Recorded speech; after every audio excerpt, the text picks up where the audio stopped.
अभी सभी के एग्जाम होने वाले हैं। एग्जाम बहुत नजदीक है। एग्जाम में सिर्फ 1 से 1.5 महीना ही बचा है और एग्जाम की कुछ भी तैयारी नहीं हुई है। डर लग रहा है कि क्या होगा।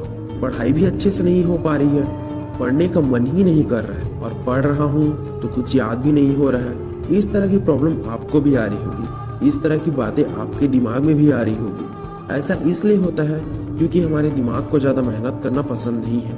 वो बहुत आलसी टाइप का है। उसे आराम करना पसंद है, इसलिए वो बहाने बनाते रहता है ताकि वो मेहनत करने से बच सके। लेकिन आज के बाद आपको बेवकूफ नहीं बनना है। तुम अपने दिमाग के गुलाम मत बनो, बल्कि दिमाग को अपना गुलाम बनो। फिर देखो कैसे पढ़ाई में मन लगता है। देखो, एग्जाम में सिर्फ 1 से 1.5 महीने का टाइम ही बचा है। तुम्हें जो करना है इसी 1 महीने में करना है। अगर तुमने इस 1 महीने कड़ी मेहनत ना की तो तुम्हारा रिजल्ट तो खराब होगा ही, साथ ही तुम्हारे पूरे 1 साल का समय भी बर्बाद होगा। और समय की कीमत क्या होती है ये तो तुम्हें अच्छे से पता होगा। अगर तुम्हें समय की कीमत नहीं पता है तो तुम अपने पापा से पूछना कि समय की कीमत क्या है। तुमने पूरे साल क्या किया वो मैटर नहीं करता। तुम भूल जाओ कि तुमने पूरे साल क्या किया। इससे कोई फर्क नहीं पड़ता कि तुमने पूरे साल क्या क्या किया। फर्क तो इससे पड़ता है कि तुम इस बचे हुए 1 महीने में क्या करते हो। सच बता रहा हूँ, अगर तुमने मन लगाकर इस बचे हुए 1 महीने में कड़ी मेहनत की तो तुम्हें टॉप करने से कोई नहीं रोक सकता। बस शर्त ये है कि तुम पढ़ते कैसे। मेरी बात मानकर तुम 1 महीने के लिए संन्यास के मोड में चले जाओ। सिर्फ 1 महीने काफी है। अगर तुम क्लास में अच्छा रैंक लाना चाहते हो, अच्छे नंबर से पास होना चाहते हो, तो तुम इस 1 महीने के लिए पूरी तरह संन्यास के मोड में चले जाओ और भूल जाओ उन सभी चीजों को जिससे तुम्हारा ध्यान भटकता है। इंस्टा, FB, व्हाट्सएप, इन सभी को यूज करना एकदम कम कर दो, ना के बराबर।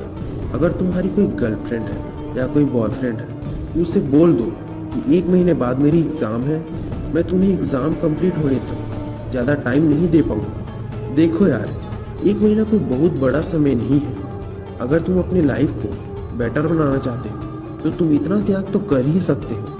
वो कहते हैं ना, कुछ पाने के लिए कुछ खोना पड़ता है। तो आप इस 1 महीने के लिए कुछ चीजों का त्याग करो। जैसे मान लो आप दिन में 24 घंटे होते हैं, 24 घंटे में से 8 घंटे आप सोते हो, तो इस 1 महीने आप 8 घंटे की जगह 6 घंटे ही सोओ और उसमें से जो 2 घंटे बच रहे हैं उसे अपने पढ़ाई को दो।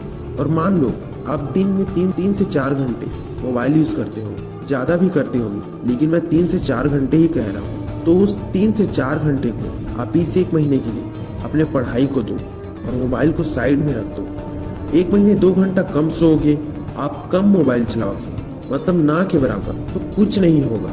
ये कोई बहुत बड़ी बात नहीं है, तुम कर सकते हो। और अपनी मेहनत आज से ही आप शुरू कर दो क्योंकि ज्यादा टाइम नहीं बचा है। इसी 1 से 1.5 महीने में तुम्हें बहुत सारी पढ़ाई करनी है। तुम्हें एग्जाम की तैयारी बहुत अच्छे से करनी है। और एक बात, अगर तुम एग्जाम की तैयारी अच्छे से करना चाहते हो तो तुम किसी को मत बताओ कि तुम एग्जाम की तैयारी करने वाले हो। तुम एकदम खामोशी से अपनी एग्जाम की तैयारी शुरू कर दो। किसी को बिल्कुल भी पता ना चले कि तुम एग्जाम की तैयारी कर रहे हो। बाहर तो बाहर, घर वालों को भी ठीक से पता ना चले कि तुम बहुत अच्छे से एग्जाम की तैयारी कर रहे हो। मैं ऐसा इसलिए कह रहा हूँ क्योंकि कई लोग ऐसे होते हैं यार, घर वालों को छोड़कर, जो तुम्हें कभी भी आगे बढ़ते हुए नहीं देखना चाहते। वो चाहते हैं कि तुम सबसे पीछे रहो। इसलिए चुपचाप किसी को बिना बताए अपनी जीत की तैयारी करो। एग्जाम हॉल में अपनी पूरी तैयारी के साथ बिंदास जाओ और एकदम मस्त एग्जाम देकर आओ। मान लो कि तुम्हारा एग्जाम एकदम मस्त गया, तुमने कड़ी मेहनत की, बहुत अच्छा एग्जाम गया। एग्जाम के बाद जैसे ही रिजल्ट का डेट आया, तुम नॉर्मल बंदे की तरह स्कूल में एंट्री करो, नॉर्मल एकदम, जैसे कि तुम्हें कुछ पता ही ना हो। ऐसा कि लोगों को लगे इसका तो फर्स्ट डिवीजन भी नहीं आएगा, मेरा आएगा फर्स्ट डिवीजन, ये वही 2nd डिवीजन में पास हो जाएगा, ऐसा लगे लोगों को। लेकिन उस दिन पूरे स्कूल में टॉप करके पूरे स्कूल को हिला दो, जिससे तुम्हारे जो हेटर्स हैं, तुमसे जो जलते हैं, वो ये देखकर जलकर पूरी तरह राख ही हो जाए। फिर क्या है, एक हाथ में रिजल्ट लो और एक हाथ में मिठाई का डिब्बा और घर चले जाओ। फिर अपने मम्मी पापा को मिठाई खिलाकर अपना रिजल्ट दिखाओ। ये देखकर वो तुम पर कितना गर्व करेंगे। सोचो उन्हें कितनी खुशी होगी। हो सके तो उनके आंखों में खुशी के आंसू भी आ जाए। फिर वो तुम्हारा कितना सपोर्ट करेंगे। वो भी तो चाहते हैं कि हमारा बेटा या हमारी बेटी कुछ करके दिखाए।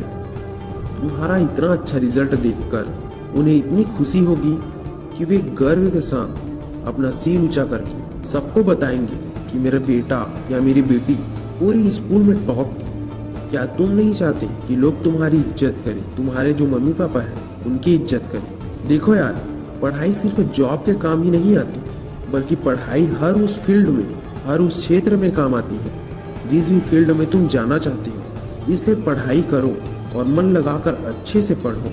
कम से कम तुम इतनी पढ़ाई कर लो जिससे तुम्हें किसी दूसरे इंसान के सामने झुक कर रहना ना पड़े। मैं उम्मीद करता हूँ कि तुम मेरी बातों को समझ गए होगे और आज से ही मन लगाकर पढ़ोगे और अपनी एग्जाम की अच्छे से तैयारी करोगे। जब भी तुम्हारा मन भटकता है तो तुम कोई एक भी मोटिवेशनल वीडियो ऐसे उठा कर देख लो, कोई अच्छा मोटिवेशनल सॉन्ग सुन लो और तुरंत अपनी पढ़ाई के लिए बैठ जाओ। तुम कभी भी बेड में बैठकर पढ़ाई मत करना, तुम एक टेबल ले लेना और चेयर में बैठ के पढ़ना, जिससे तुम्हारा पोस्चर अच्छा बनेगा और पढ़ाई में मन भी अच्छा लगेगा। तो देखो यार, पढ़ाई अच्छे से स्टार्ट कर दो क्योंकि एग्जाम में ज़्यादा टाइम नहीं बचा है। तुम इस एक महीने में बहुत अच्छे से तैयारी कर सकते हो अगर तुम करना चाहो। मैं उम्मीद करता हूँ कि तुम मेरी हर एक बात समझ गए होगे और तुम आज से ही अपनी एग्जाम की तैयारी अच्छे से करोगे। बेस्ट ऑफ लक, अपनी एग्जाम की अच्छी से तैयारी करो।